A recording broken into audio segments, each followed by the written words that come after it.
टूनी चिड़िया की जादुई छड़ी। एक समय की बात है, सुंदरबन नाम के जंगल में टूनी चिड़िया अपनी दो बेटियों के साथ में रहती थी। वो अपनी दोनों बेटियों के साथ खुशी खुशी रहती थी। ऐसे ही कुछ दिन बीत जाते हैं। फिर अचानक से उनके जंगल में सूखा पड़ जाती है। जंगल की सारी हरियाली नष्ट हो जाती है। टूनी चिड़िया अपने बच्चों से बोलती है, मुनमुन बेटी, अपना जंगल तो पूरी तरह नष्ट हो गया है। चारों तरफ सूखा ही सूखा है। अब हम लोगों के पास खाने को कुछ नहीं है। अगर ऐसा ही चलता रहा तो बहुत जल्द हमें ये जंगल छोड़ना पड़ेगा। हाँ माँ, मुझे तो बहुत तेज भूख लग रही है।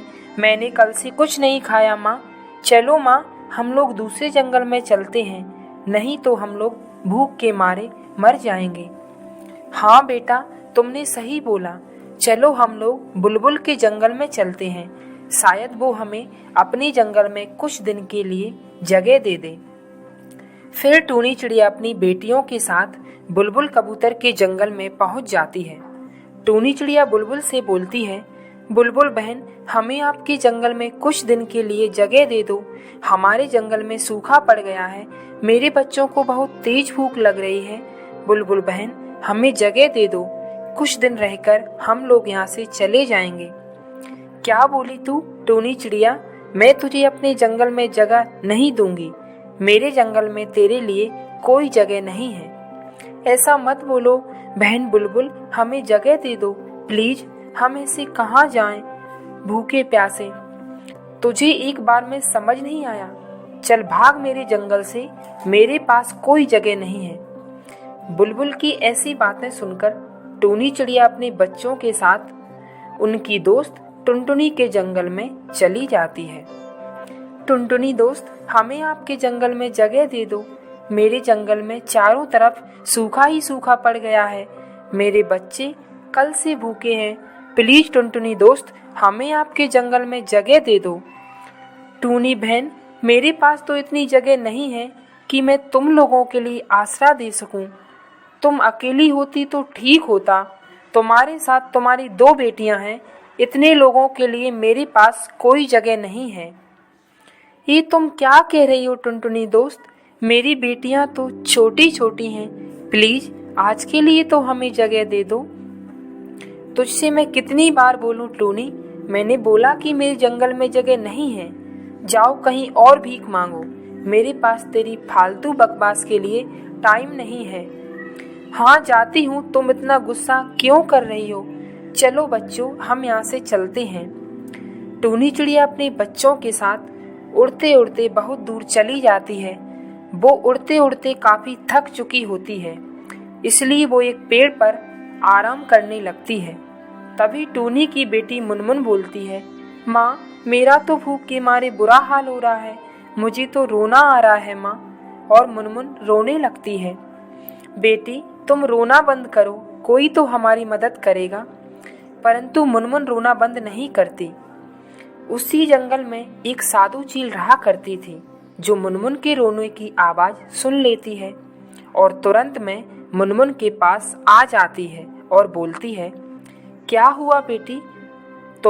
तुम इतना क्यों रो रही हो? मुझे बताओ, तुम्हारी परेशानी क्या है? साधु चील, हमारे जंगल में अकाल पड़ गया है। चारों तरफ के पेड़ पौधे और हरियाली नष्ट हो गई है। हम तीनों ने कल से कुछ नहीं खाया, इसलिए मुझे रोना आ रहा है। तो ये बात है, तुम रोना बंद करो। मैं तुम्हें कुछ फल देती हूँ ताकि तुम्हारी भूख शांत हो जाए। और साधु चील उन तीनों को फल दे देती है। फल खाकर मुनमुन साधु चील से बोलती है, साधु जी, भूख तो शांत हो गई, पर अब हम लोग कहाँ जाएंगे? हमारा जंगल तो पूरी तरह बर्बाद हो चुका है। साधु चील मुनमुन से बोलती है, बस इतनी सी बात है, कोई बात नहीं, मैं तुम्हारी परेशानी दूर करती हूँ। ये लो जादुई छड़ी, इससे तुम अपने जंगल की हरियाली वापस ला सकती हो।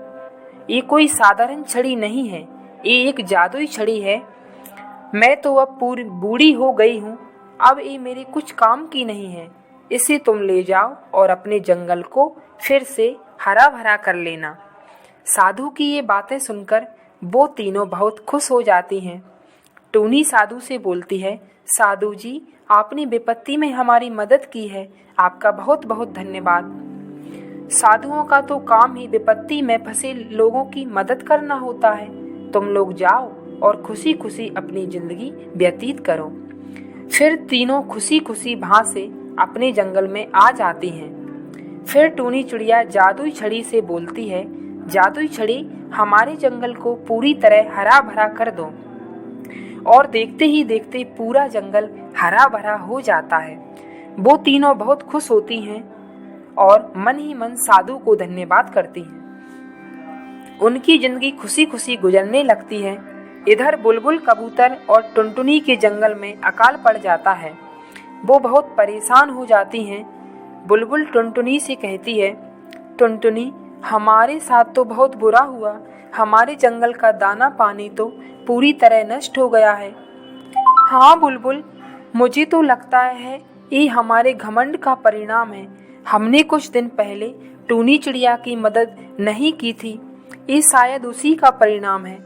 हाँ टुनटुनी, ये उसी का परिणाम है। और पता है, टूनी चिड़िया के पास एक जादुई छड़ी है। उससे वो किसी भी जंगल को हरा भरा कर सकती है। तो फिर चलो बुलबुल बहन, हम लोग टूनी से क्षमा मांगते हैं और उससे बोलते हैं कि वो हमारे जंगल को हरा भरा कर दे। पर वो हमारी मदद क्यों करेगी? हमने भी तो उसकी मदद नहीं की थी। चलो टुनटुनी, एक बार कोशिश तो करके देखते हैं, शायद वो हमारी मदद कर दे। नहीं तो इस जंगल में हम भूख के मारे मर जाएंगे। फिर वो दोनों उड़ते उड़ते टूनी के जंगल में पहुंच जाती है। बुलबुल टूनी से बोलती है, टूनी बहन, हमें माफ कर दो। हमने तुम्हारे साथ बहुत गलत किया है। जब तुम हमारे जंगल में जगह मांगने आई थी, तब हमने तुम्हें जगह नहीं दी थी। हाँ टूनी, हमें माफ कर दो। शायद हमें हमारे घमंड की वजह से हमारे जंगल में अकाल पड़ गया और हमारा जंगल पूरी तरह बर्बाद हो चुका है। टूनी बहन, हमारी मदद करो। फिर बुलबुल बोलती है, सुना है तुम्हारे पास एक जादुई छड़ी है जिससे सूखा हुआ जंगल हरा भरा हो जाता है।